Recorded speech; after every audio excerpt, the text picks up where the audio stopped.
Thank you for joining us. Ya'a Pauly Denetclaw Yanishya. The general election is less than 2 weeks away. There are over 200 Indigenous candidates who ran for office this election. Here to tell us about the hard data is Jordan James Harvill. He is a national program director for Advanced Native Political Leadership and helps to manage a database of Indigenous candidates. Welcome back to the newscast, Jordan. Hi, Polly. Thanks so much for having me. So, the first question that I have is there has been a 233% increase in Indigenous candidates since 2018. Can you tell us more about that increase and other important data points? Yeah, one of the most exciting parts about our work and this moment in Indian country is that we are having an explosion of Native candidates running for office. Since 2016, when we first inherited the database from Indian Country Today, actually, that we share, there was about 100 Native candidates running for office at that point. There's currently 233 of those candidates running. It is a record breaking number. And year over year, what we have seen is that this number has grown regardless of off cycle, quote unquote, elections or any other. So every single year, even in the midterm, even in 2023, we saw continuous growth in Native candidates running for office. A few really exciting things that we're keeping an eye on is at the Native Leadership Institute, where we support candidates who are running, we are recognizing that over 80% of our applicants are coming from Native women. And that's being reflected in the overall pool of candidates. In the last midterm cycle in 2022, less women ran overall than men for elections. Native women ran less overall. However, they won at higher rates. And what that meant was that more Native women entered into elected office in 2022 than we had ever seen before. That trend is continuing and rising. At this point, 54.3% of Native candidates running for office are women or identify as women. We have 6 folks who are gender nonconforming, one trans candidate who is running, and these are really incredible kind of bellwethers for where our community is going, the level of acceptance that we're seeing, and the recognition that Native women are already at the front of our communities at the local level. Now it's time to put them in positions of power and to be leading us in elected office as well. We know that Native people are in all 50 states and have a stake in all 50 states when it comes to the election. But can you tell us a little bit about the key states where the Native vote will have a huge impact? Yeah, right now we're seeing over 25 states we have Native candidates running, which is really exciting.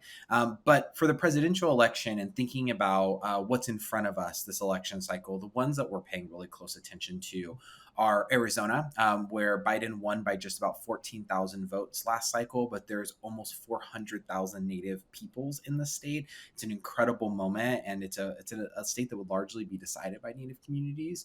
You have states like Nevada, Montana, where a competitive Senate race where John Tester is running against Tim Sheehy and trying to think through what the potential is for pushing a Democratic or Republican senator to the Senate. Of course, what we call the blue wall, right? So Michigan, Pennsylvania, and Wisconsin. All of those states have really significant Native populations. And for when we think about specifically Michigan, one of the states that we're looking at pretty closely, we're actually Native communities are larger than the margin of victory in the last election. It means that there's more Native voters in the state of Michigan than there was that decided the president last cycle. Pennsylvania, North Carolina, that is newly coming onto the scene, or at least renewed as a swing state, has a huge Native population, primarily in Lumbees and in an eastern band of Cherokees. And this state is on the map this cycle. So all of those states have the opportunity to decide the president, and all of those states, Native communities are such a large population that whether we turn out or not may very well decide the state. Interestingly, most of the Indigenous candidates this cycle have essentially already won their elections. But can you tell us a little bit about some of the close races that you're watching? Sure. Some of the most interesting races across the country actually fall below the federal level, but I'll name 2 that we should watch closely this cycle that are out at the federal level. Mary Peltola, who is our at-large representative in Alaska, is running for re-election. This is her first re-election campaign, and there's a question of whether a Democrat is going to be able to win statewide in Alaska. I think that it looks really good for her, and I think that it's something, though, that we need to watch because it is the first time we've had an Alaska Native person represent the state in Congress, the first time a Native woman has represented the state in Congress, and so it's a seat that we need to watch really closely. And Sharice Davids, who's re-running for election as well, has been in a district that has largely been targeted over the last few election cycles, but due to her really strong organizing, strong campaign infrastructure, strong fundraising, she also has a really great chance at being re-elected. Below the federal level, though, is where things get really interesting. When we look at places like Nevada, Shea Backus, who is rerunning for her state seat in the state assembly in Nevada. She's Cherokee. She's the only Native representative in the state of Nevada's legislature at the moment, and she is under fire in her district, just on the edge of Clark County next to Las Vegas. And that's a seat that we're going to be watching really closely. It came pretty close in the last election cycle. We want to watch it closely this time. Anessa Hartman is rerunning for election in Oregon. She was our newest entrant into last election cycle in Oregon, and she joined the longtime sitting representative Tana Sanchez in the state legislature. We're going to be watching her district really closely. In Gladstone, Oregon, where she's from, one of the challenges is that it's also a community where the Proud Boys have built a really strong headquarters. And so there's a question of whether there's going to be a lot of opposition to her race. Charlotte Little in New Mexico, who also won for the first time last election cycle. She's San Felipe Pueblo, and Charlotte Little is rerunning for election. She won by just 36 votes last cycle on the edge of Bernalillo County in New Mexico, on the edge of Albuquerque. So we'll be watching that one as well very closely.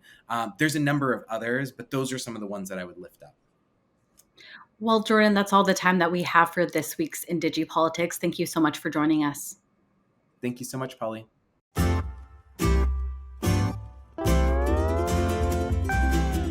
Ho'okahi no la o Kamalihini. Ho'okahi no la o Kamalihini. A stranger only for a day.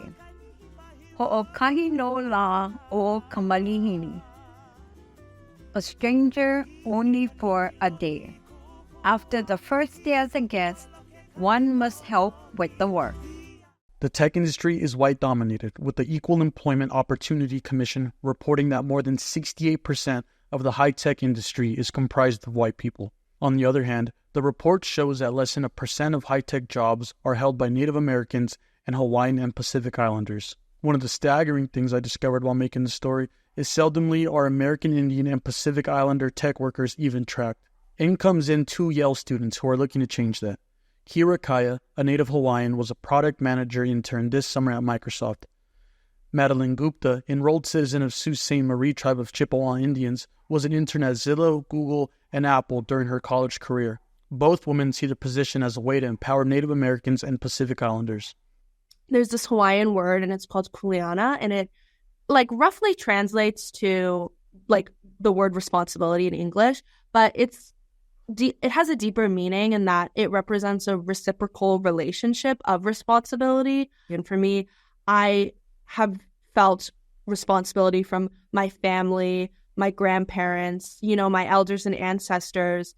And for me, technology is really my way to pay back that responsibility. It is really important to me to be inspiring younger Indigenous generations to be pursuing things like technology degrees, because it provides them with a lot of economic independence and also provides them with a way to help their community with this emerging tool of different kinds of technologies. While balancing the internships with their personal life, they still find time to dedicate to projects which benefit their respective communities. So I'm working with the Yale School of Medicine through their Pediatric Lab for Wellness in virtual reality, and the Aspen Institute with the Center for Native American Youth to put together a immersive virtual reality experience for Anishinaabe youth.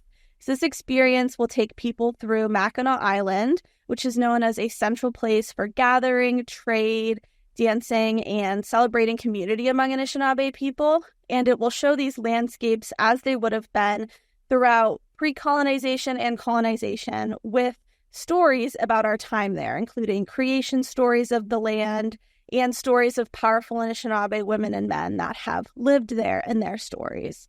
And this experience intends to give Anishinaabe youth a look at land reclamation in a digital space and ask, what does it mean to present land ownership and identity using virtual reality? What kind of impacts can that have on youth health and identity? In my spare time, I'm really passionate about combining, I guess, sort of my cultural background with technology. So some of the projects that I've worked on include a text extraction model called Pidgin, which is based on or inspired by the Hawaiian Pidgin language. And it takes in Hawaiian Pidgin phrases and is able to identify like what those phrases are talking about. For me, it's a lot about awareness. I think text extraction models already exist and are very commonly used. Like, for example, on your iPhone, a text extraction model is used to help identify like the next word or phrase that you might be typing in, as people are probably familiar with if they have some sort of smartphone. And for me, Hawaiian Pidgin is a language that is often stigmatized and seen as sort of, I guess, less than by others because it is like a Creole-based language that is kind of a combination of different languages. And for me, you know, my family grew up speaking Pidgin. A lot of like my family speaks it very regularly.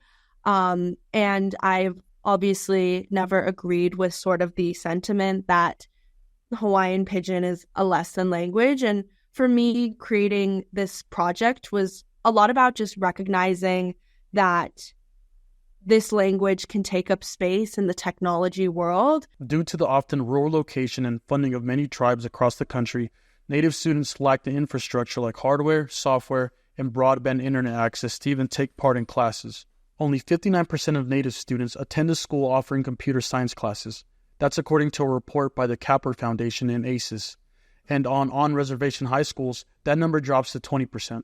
I think one of the number one things is that I would love to see resources for more tribal schools and schools with high populations of Indigenous students to be able to offer computer science classes. If I myself did not have free access to a computer science bootcamp, I wouldn't have even known it was something I was interested in.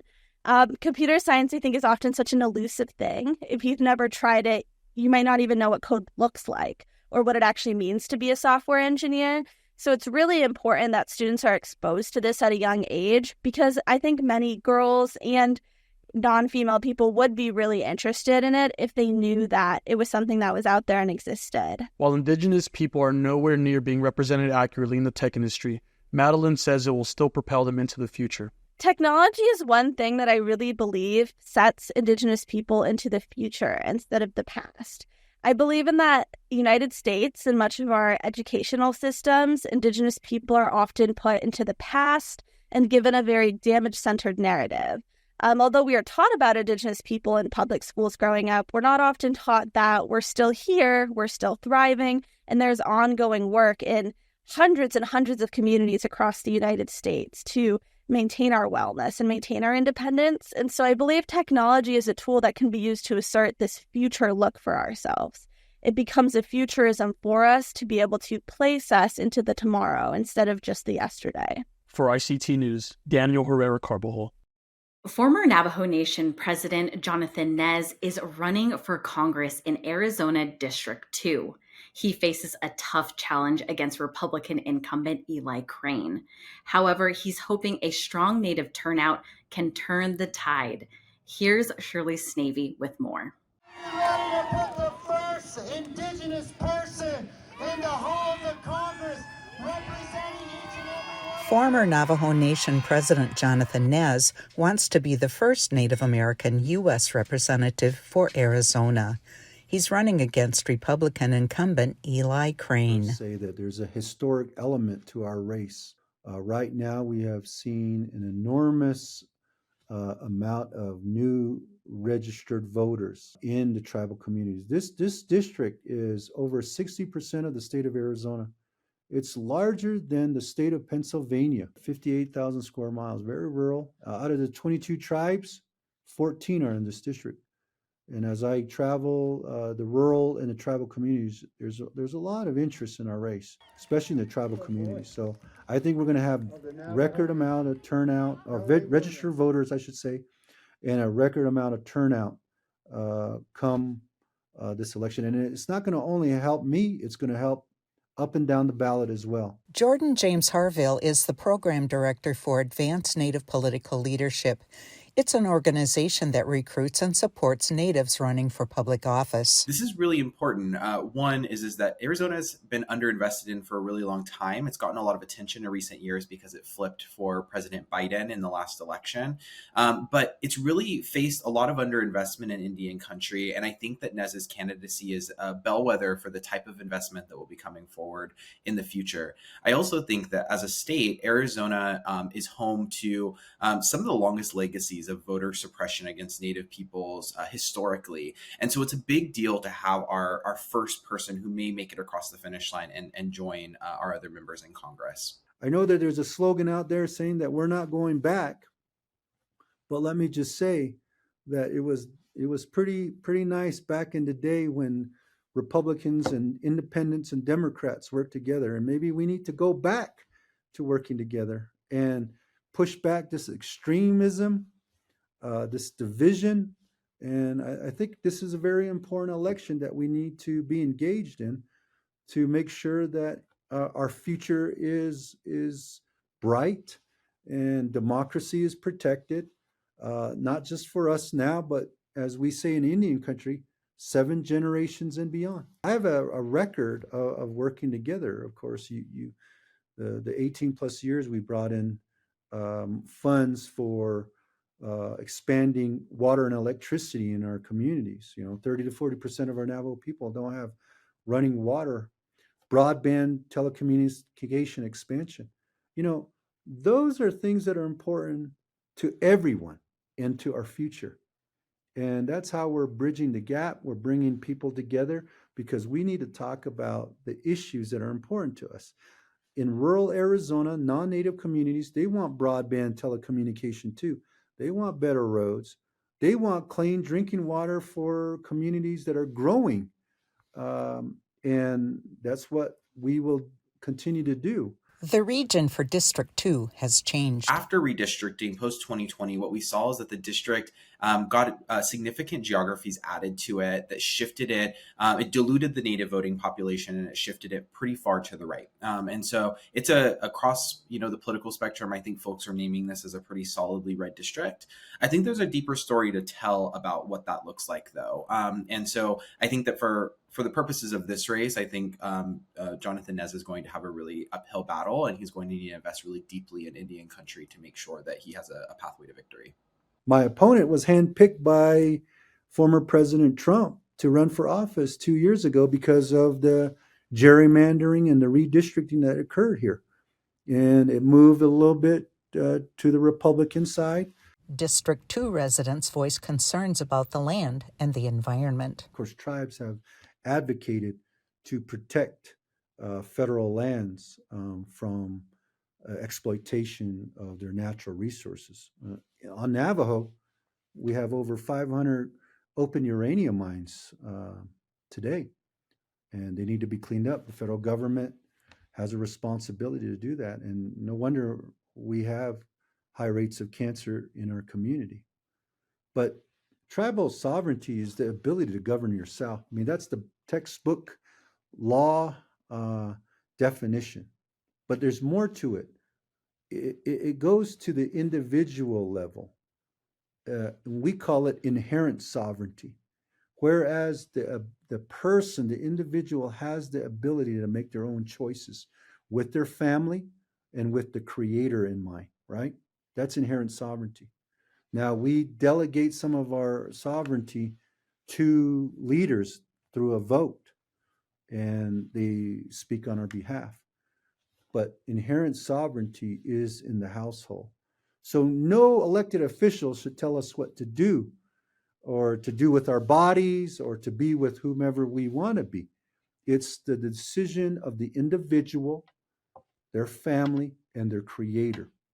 See, there's a lot of debate going on about, abortion, or marriages, but that's a personal decision. And yes, I have a belief. I believe in certain things, but I'm not going to press my personal belief on someone else. It's up to them, and they should be able to make the decisions for themselves and for their family. Redistricting is the context that he's walking into, that it is a heavily leans or solidly red district at this point. But that's not the full story of this district. There's 129,000 unregistered Native voters or unregistered voters in the district. Large section of that is Native voters. These are structural challenges that have to be addressed in the long term. And a year and a half ago, when Jonathan Nez launched his campaign, he did it with that in mind, is that Native voters actually could be still the deciding factor in this election if there was the proper investment made in this district. I think that the leans or deeply Republican ratings don't have to be reality. They're reflective of likely voters at this moment, but bringing in infrequent voters, bringing in folks who have never been registered before is a powerful pathway to victory that he can really invest in. For ICT from the homelands of the 14 tribes in Arizona's District 2, I'm Shirley Snave. Learning about tribal sovereignty starts from the ground up for these high school students at the University of Nebraska-Lincoln. Shirley Snave takes a look at what's growing. As a land-grant institution, agriculture is a priority of the University of Nebraska-Lincoln. It is agriculture-based. We've turned that into an indigenous food sovereignty base rather than an agricultural base. We're focusing on our traditional foods and traditional methods of growing food. It's separated from Western science and agricultural methods of their ways of growing food. Ted Hibler is a tribal extension educator at UNL. I caught up with him at Discovery Days, where university programs promote its work to the public. I created the Tribal Extension Office. The University of Nebraska really did not have any kind of relationship with the Nebraska tribes or the urban natives as well. So when I got hired, that was kind of my responsibility, is to create relationships with indigenous peoples, both on the reservations or in the urban areas. 15 high school students are involved in the Indigenous Youth Food Sovereignty Program. I got some friends here, so that's good too. And we got to choose our own plants to plant ourselves. And I chose green peppers, and because I really like green peppers, so that's a good thing, is that I get green peppers for free. I'm in the Omaha tribe, and I joined this program to learn about plants and just gardening in general. And I thought it would be interesting to be with other tribes, different tribes that aren't as similar to mine. I decided to be a part of this program because I figured out that since my grandpa isn't here, that maybe I could figure out what my tribe is about and what I can learn, like what I can use to learn about my tribe. And being a part of this program has helped me figure out what plants are native to Nebraska and what plants aren't. And so when I got real excited when I got accepted into this program, because I was like, oh, there's something new I can do instead of just sitting around my house doing absolutely nothing. And I got pretty excited when I found out some of my friends were actually going to be in the program, so I wasn't just by myself, and I actually had people I can talk to, and I have met new people. I learned that plants need nitrogen. I never knew that. I thought plants just needed air, sunlight, water, soil.